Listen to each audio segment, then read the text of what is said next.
Irama suasana pedesaan Indonesia. Sekarang kita berada di daerah Pencurang Kaciak, Kecamatan Matur, dan ini bisa kita lihat Bapak Wali Nagari Tigo Balai dan juga Bapak Wali Nagari Sungai Puar ikut memantau tentang perbaikan jalan yang ada di Pencurang Kaciak, tepatnya di perbatasan antara Cobadak Lilin dan SMK Matur. Ya, tentunya kejadian ini pasca banjir bandang dan juga longsoran di mana-mana terjadi di daerah Sumatera Barat. Jadi inilah salah satu ruas jalan dari Matur yang menghubungkan Kecamatan Matur dengan Kecamatan Palembayan. Jadi begini ya kondisi terkini setelah dilakukan perbaikan, begitu juga pengalihan badan jalan, karena banyak sekali titik-titik jalan yang baik itu yang tertimpa longsoran ataupun juga badan jalan itu sendiri yang terputus. Ini adalah di daerah Pencurang Kaciak. Jalan ini biasa disebut di Pencurang Kaciak dan itu bisa kita lihat ada longsoran, bekas longsoran. Ini sempat menimbun jalan yang tidak bisa dilewati lebih kurang selama 15 hari. Kemudian ini juga bisa kita lihat di beberapa sebelum ini juga tertimpa material akibat longsoran, dan itu yang dilewati motor yang sebelah kiri itu adalah merupakan jalan baru yang dialihkan. Sebetulnya badan jalan terdapat di lurus ya, tidak ada tikungan, itu bisa kita lihat dengan warna sedikit memutih, dan itu adalah badan jalan. Di sini memang sempat amblas badan jalan. Ini adalah titik kedua dari Pasar Lawang menuju Palembayan. Ini adalah titik kedua yang badan jalannya amblas.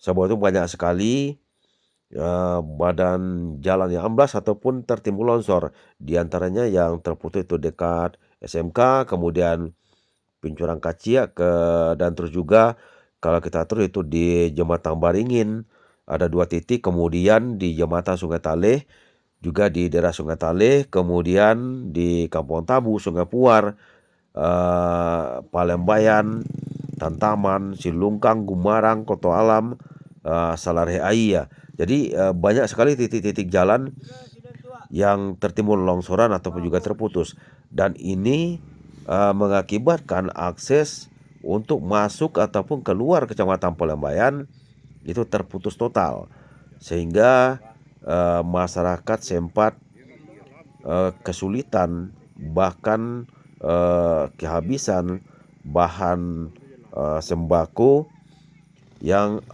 untuk dimakan. Jadi untung masih bisa untuk sembako ya seperti ini dilakukan untuk mensuplai sembako kepada masyarakat, dilakukan dengan mempergunakan helikopter. Jadi di tiap-tiap, kalau di Sumatera Barat itu disebut nagari atau secara keseluruhan itu desa. Jadi setiap desa itu disuplai dengan mempergunakan helikopter untuk memberikan bantuan bahan sembako kepada masyarakat. Jadi bisa kita lihat itu masih terlihat ya badan jalan yang amblas.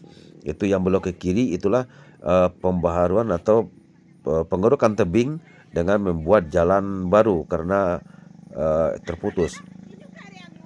Jadi pada saat sekarang ini masih ada satu titik yang tidak bisa dilewati kendaraan roda 4, yaitu di daerah SMK di Saribulan. Insya Allah mudah-mudahan dalam beberapa hari ke depan jalan SMK tersebut selesai untuk pengerjaan walaupun secara darurat, tapi tentunya kendaraan roda 4 sudah bisa lewat dari daerah Matur menuju Padang Kota Gadang atau di daerah Salarehe Aiya. Dan bercerita dengan daerah Salarehe Aiya di Kecamatan Palembayan ini ada 9 nagari atau desa. Jadi itulah desa yang sangat terdampak sekali, yaitu desa atau Nagari Salareaya. Salareaya ini ada 4 desa atau nagari dan pemekaran. Kalau dulunya cuma satu, yaitu Nagari Salareaya. Kemudian terjadi pemekaran, yaitu ada Salareaya Induk, Salareaya Timur, dan juga Salareaya Barat, Salareaya Utara. Jadi kemudian juga Koto Alam. Itulah daerah yang sangat terdampak sekali, baik itu rumah penduduk yang hancur, sarana dan prasarana, infrastruktur. Bahkan di sini banyak sekali, di daerah Salareaya itu banyak sekali terjadi korban jiwa.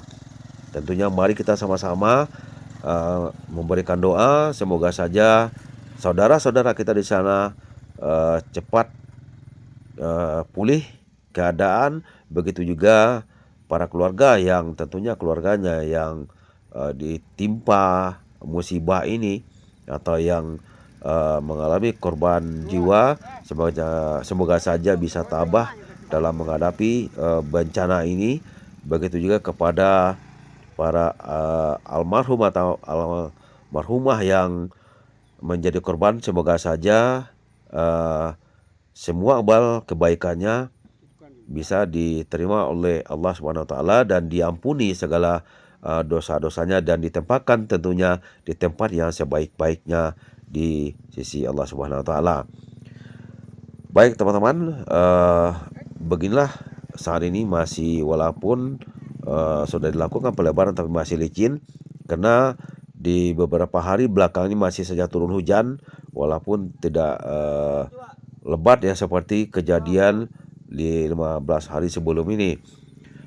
Dan kalau di daerah ini itu lebih dari 20 hari hujan yang selama 24 jam siang dan malam hampir tiada henti, terus menerus. Jadi itulah penyebab dari longsoran-longsoran yang terjadi. Begitu juga ya semuanya sebetulnya kejadiannya hampir sama di setiap daerah, baik itu Sumatera Barat ataupun juga Sumatera Utara, Aceh. Banjir bandang yang terjadi yang menghancurkan pemukiman masyarakat, yang menghancurkan rumah-rumah penduduk, itu adalah sebagian besar disebabkan oleh kayu-kayu gelondongan tadi. Karena aliran sungai ataupun aliran air tadi ditutupi oleh material dan juga kayu gelondongan tadi, sehingga air tadi akan membuat saluran-saluran baru, dan bahkan itulah yang memasuki rumah penduduk. Jadi tempat-tempat yang biasanya khusus di Sumatera Barat, tempat-tempat yang biasanya tidak pernah sama sekali terjadi banjir, tidak pernah sama sekali terjadi longsoran. Jadi masyarakat tidak menduga, ternyata tiba-tiba terjadi banjir, yaitu disebabkan dengan adanya material banjir bandang dengan membawa material kayu-kayu gelondongan itu. Jadi di situ banyak terjadi korban jiwa, dan bahkan juga seperti di perbatasan Padang Panjang, itu masyarakat yang sedang berteduh karena hujan, tiba-tiba terjadi longsoran dari atas bukit, dan itulah banyak juga menimbulkan korban jiwa. Begitu juga di Kota Padang, kemudian Solo, Dharmasraya, Pasaman, itu juga banyak sekali terjadi longsoran-longsoran dan juga banjir bandang yang menelan korban jiwa, korban harta benda. Jadi memang di saat ini Sumatera Barat memang tengah berduka, dan juga seperti kejadian-kejadian di Sumatera Utara, kemudian saudara-saudara kita yang berada di Aceh, di samping memang cuaca ekstrim yang melanda daerah Sumatera, tetapi juga tentunya dengan kondisi alam, begitu juga dengan seperti berita-berita yang kita dengar, banyak sekali pembalakan hutan. Inilah salah satu penyebab dari terjadi longsoran, banjir bandang itu tadi. Baik teman-teman, semoga saja Hal ini bisa meringankan beban masyarakat karena ini adalah jalan satu-satunya yang menghubungkan Kecamatan Matur dengan Kecamatan Palembayan. Jadi jalan ini masuk di Kecamatan Matur nanti akan keluar di Simpang Padang Kota Gadang, yaitu jalan lintas Lubuwasong Pasaman. Dengan terputusnya jalan ini tentunya melumpuhkan ekonomi masyarakat. Demikian saja, terima kasih. Assalamualaikum warahmatullahi wabarakatuh.